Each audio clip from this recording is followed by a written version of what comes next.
صلی علی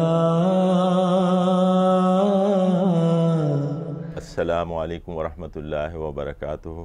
الحمدللہ کفا والصلاة والسلام علی محمد المصطفیٰ۔ اللہم صلی علی سیدنا محمد وعلی آل سیدنا محمد وبارک وسلم۔ ہم خیبر کے واقعات دیکھ رہے ہیں اور اس سلسلے میں کیونکہ ایک کنٹینیویشن ہے، ایک خاص نوعیت سے ہم نے پہلی قسط میں ہم نے دیکھا کہ قابلیت اور اہلیت کی بنیاد پہ لوگوں کو آگے بڑھانے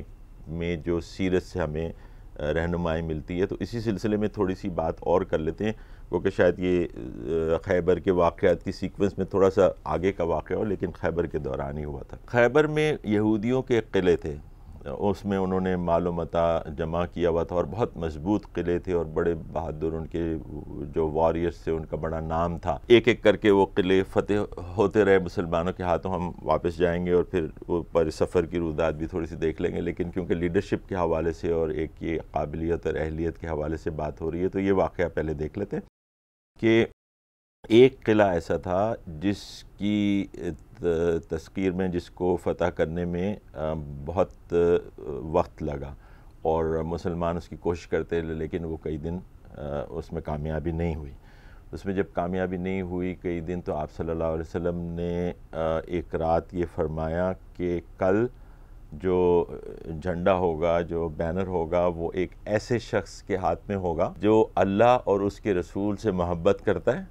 اور اللہ اور اس کا رسول اس سے محبت کرتے ہیں۔ اور یہ جب کہا گیا تو تمام صحابہ کے اندر ایک نیچرل ایک خواہش تھی، وہ پیدا ہوئی کہ وہ میں ہوں۔ اور عمر رضی اللہ تعالیٰ عنہ کہتے ہیں کہ میرے دل میں امارت کی خواہش کبھی بھی اس نوعیت کی نہیں تھی اور کبھی بھی وہ نہیں آئی،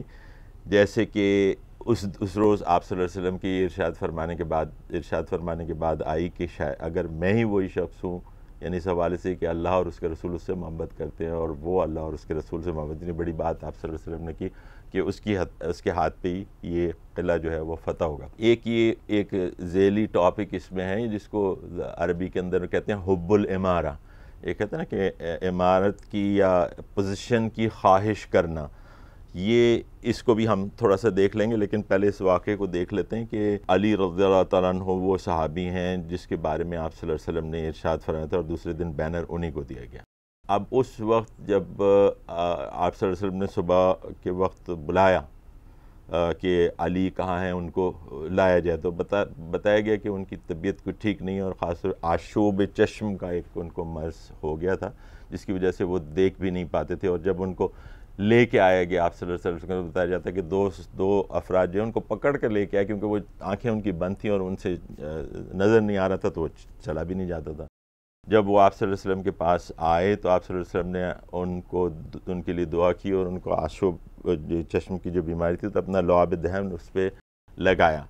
اور علی رضی اللہ تعالیٰ عنہ کا یہ بیان ہے کہ اس کے بعد انہیں وہ تکلیف کبھی نہیں ہوئی۔ اس کے بعد بینر جو ہے وہ علی کے سپرد کیا گیا اور مسلمان ان کی قیادت میں اس قلعے کے پاس پہنچے۔ اور اس سے پہلے علی رضی اللہ تعالیٰ نے آپ صلی اللہ علیہ وسلم سے پوچھا کہ کیا ہم ان کو اس وقت تک ان سے جنگ کریں جب تک وہ سبڈیو نہیں ہو جائیں اور وہ ہماری بات نہ مان لیں؟ تو آپ صلی اللہ علیہ وسلم نے کہا کہ پہلے جا کے ان کو دعوت دو، کیونکہ اگر تمہاری دعوت کے نتیجے میں ایک شخص بھی دین حق کی طرف آ جاتا ہے تو وہ قیمتی اونٹوں سے بھی زیادہ بہتر ہے تمہارے لیے۔ تو علی رضی اللہ عنہ نے یہی کیا کہ وہ جب گئے اور جب جا کے انہوں نے اپنا بینر، اپنا جو فلیگ تھا وہ اس قلعے کے سامنے لگایا، تو قلعے کی فصیل سے وہ کوئی یہودی تھا جو علم بھی رکھتا تھا باتوں کا، اس نے آ کے پوچھا کہ تم کون ہو؟ تو علی نے ان کو جواب دیا رضی اللہ تعالیٰ عنہ کہ میں علی ابن ابی طالب ہوں۔ تو وہ جو تھا اس نے پھر یہ بتایا کہ محمد کو، اپنے لوگوں کو اس نے بتایا کہ جی یہ جو ہے یہ ہماری کتابوں میں یا ہمارے واقعات میں جو ٹریڈیشنز ہیں اس میں ملتا ہے کہ محمد صلی اللہ علیہ وسلم کو جو ہے وہ کامیابی حاصل ہوگی تم پہ اور وہ یو ول بی ڈیفیٹڈ۔ اس کے اوپر بلکہ شرط بھی لگائی کچھ یہودیوں نے ایک دوسرے سے، جس میں یہ بھی شامل تھا کہ جس نے کہا کہ یہ جو ہے یہ اب آخری وقت آ گیا ہے۔ تو یہ اس طرح پھر علی رضی اللہ عنہ نے وہاں پہ جہاد کیا اور اس دروازے کو، اس قلعے کو اوپن کیا، اور اس کے بعد پھر جو ہے یعنی وہ مغلوب ہو گئے پوری طریقے سے یہود جو خیبر کے تھے. تو علی رضی اللہ تعالیٰ عنہ کی قیادت اور ان کی جو حربی صلاحیت تھی اس کو جانچتے ہوئے، اس کو پہچانتے ہوئے آپ صلی اللہ علیہ وسلم نے یہ بینر اور یہ جو مقام تھا وہ ان کو دیا اور اس میں کامیاب ہوئی. جو ہم بات کریں نا قابلیت اور اہلیت کی، تو ہم نے اسامہ بن زید کی بات کی، ہم نے زید بن حارثہ کی بات کی، اب ہم علی رضی اللہ تعالیٰ عنہ کی بات کریں کہ اس کو اس قابل جانا آپ صلی اللہ علیہ وسلم نے اور ان کے ہاتھ پہ فتح نصیب ہوئی مسلمانوں کو. اب یہ ہے کہ اس دوران ایک واقعہ یہ بھی ہوا کہ جب 1 to 1 سمجھیں کہ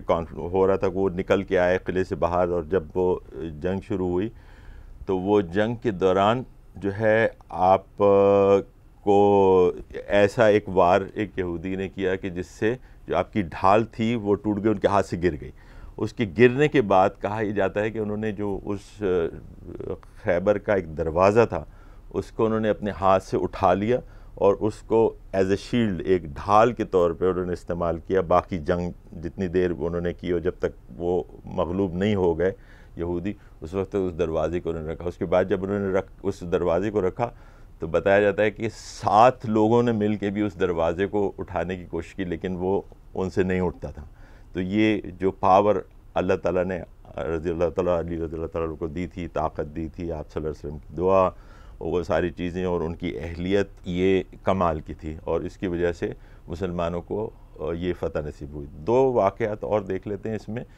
کہ جس سے آپ کو یہ پتہ چلے کہ مسلمانوں میں جو فوج میں افراد تھے ان میں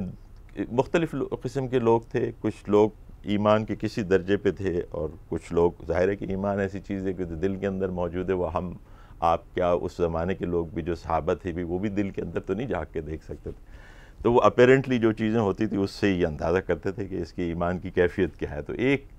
ایسے شخص تھا جس نے بڑی زبردست جہاد کیا اور اس کے بارے میں لوگوں نے آپ صلی اللہ علیہ وسلم سے آ کے کہا کہ اس نے بڑا کمال کیا اور بڑا زبردست جہاد کیا اور یہ یقیناً جنتیوں میں سے ہوگا.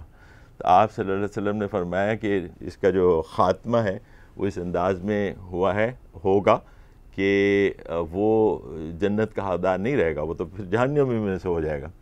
تو لوگوں نے جب جا کے دیکھا تو وہ اس شخص نے، کیونکہ اس کو اس جہاد کے دوران، اس قتال کے دوران کچھ زخم ایسے آئے تھے کہ جس کو وہ برداشت نہیں کر پا رہا تھا اور اس کے نتیجے میں اس نے اپنے آپ کو مار لیا، اپنے آپ کو خودکشی کر لی. اور خودکشی ایک ایسا گناہ ہے جس کی پاداش میں انسان کو جہنم دیکھنا پڑے گا. تو آپ صلی اللہ علیہ وسلم نے اس کے بارے میں بتایا کہ ایسا ہے. اسی کے مقابلے میں اگر آپ ایک اور شخص کو دیکھیں، اسی جنگ کا واقعہ ہے کہ ایک شخص یہ اس جہاد کے نتیجے میں، کیونکہ مسلمانوں کو بڑا مال و اسباب ملا تھا غنیمت کے طور پہ، اس غنیمت کی تقسیم کے یہ بدو ہے ایک، اور جو آیا اور آپ صلی اللہ علیہ وسلم نے اس کا جو حصہ تھا وار بوٹی میں سے، جو مال غنیمت میں سے، وہ اس کو دیا. تو اس نے کہا کہ میں اس کے لیے تو نہیں آیا تھا، میں تو جنت کے لیے آیا تھا اور اس کے لیے میں چاہتا تھا کہ اس نے اپنی انگلی سے اپنی گردن کی طرف ایسے اشارہ کر کے کہا کہ یہاں مجھے ایک تیر لگے اور میں اللہ کی راہ میں شہید ہو جاؤں، اور میں نے تو یہ خواہش کی تھی. تو آپ صلی اللہ علیہ وسلم نے اس پہ کہا کہ اللہ تم پہ رحم کرے. اور پھر یہ ہوا کہ بعد میں ایک مارکے میں وہی شخص جو ہے وہ شہید ہو جاتا ہے، اور وہ شہید ہو جاتا ہے جس جگہ پہ اس نے اپنی فنگر سے، اپنی انگلی سے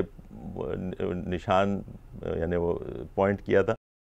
کہ اس جگہ مجھے تیر لگے، بالکل اسی جگہ اسے تیر لگتا ہے اور وہ آپ صلی اللہ علیہ وسلم کی دعا کہ اللہ تعالیٰ تم پر رحمت کرے، وہ رحمت کا حقدار بن جاتا ہے اور شہادت کا رتبہ پا لیتا ہے. تو یہ 2 مختلف مثالیں ہیں. دیکھیں ایک کہاں بدو، ایک چھوٹے سے اسٹیٹس کا آدمی، اور اس کے دل میں کوئی اس کو دیکھ کے شاید نہ سمجھے کہ کوئی بہت بڑا ایمان کی کو بہت اعلیٰ مقام پہ ہو، اور دوسرا وہ جس نے بہت زبردست جہاد کیا اور لیکن ہمیں پتہ نہیں ہوتا، ہمارے پاس یہ چیز موجود نہیں ہے کہ ہم کسی کے دل کی کیفیت کو پہچان سکیں. تو اس لیے بہت احتیاط کی ضرورت ہے ان معاملات میں کہ صرف اپیرنٹ جو چیزیں ہیں اس کی بیسس پہ ہم کوئی فیصلہ صادر نہ کر دیں اور کوئی ہم اپنا ذہن نہ بنا لیں، بلکہ اس کو کھلا رکھیں. اور یہ معاملہ دل کا جو ہے وہ اللہ تعالیٰ کے ساتھ ہی ہوتا ہے، اور ایمان کے معاملات ایسے ہی ہیں جیسا کہ آپ صلی اللہ علیہ وسلم کی واقعہ سے ہمیں پتہ چلا. اقول قولی ھذا واستغفر اللہ لی ولکم ولسائر المؤمنین والمؤمنات. السلام علیکم ورحمۃ اللہ وبرکاتہ. صلی علی